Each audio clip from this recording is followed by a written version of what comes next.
Alright guys, today we're going to go over flexibility, which is one of the 5 fitness components. Flexibility is the ability of each joint to move through the available range of motion for a specific joint. Range of motion is how far that joint is able to move. So if you think of your shoulder joint, it's how big of an arm circle you're able to make. How far that joint is able to move.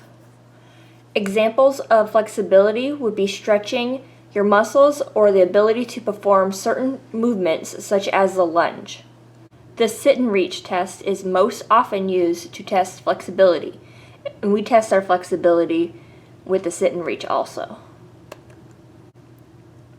Stretching keeps the muscles flexible, strong, and healthy, and we need that flexibility to maintain a range of motion in the joints.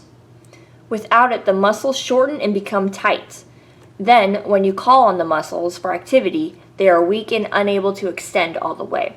If you don't continue to stretch your muscles, they start actually getting shorter and shorter and shorter. And then when you need to use those muscles, say you're running or lifting something heavy, they'll be weak and won't be able to extend or pull out all the way. Alright, there are 2 different kinds of stretching. One of them is static stretching. Static means staying still. So you can think that in your head. The S for static means staying still. Static stretching is probably the most familiar and time-honored type of stretching. This is the most common type of stretch. This is the one that you most likely see people doing.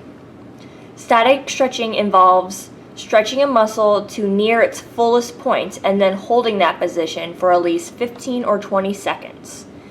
The emphasis is often to focus on a single muscle group with each stretch. Once again, static stretching means that you're staying still, that you're not moving while you're stretching that muscle. Here are some examples of static stretching. Notice that in none of these pictures they are moving while they are stretching, and they're stretching a single muscle at a time. The second type of stretching is dynamic stretching. Dynamic means movement. Dynamic stretches are active movements where joints and muscles go through a full range of motion. They can be used to help warm up your body before exercising. Dynamic stretches can be functional and mimic the movement or activity or sport you're about to perform. So with dynamic stretching, you are moving while you are stretching. Here's some examples of dynamic stretching. You notice that they are all moving in the examples because dynamic means movement. You may recognize some of these dynamic stretches that we do in PE, especially the dynamic chest stretch and the leg swings.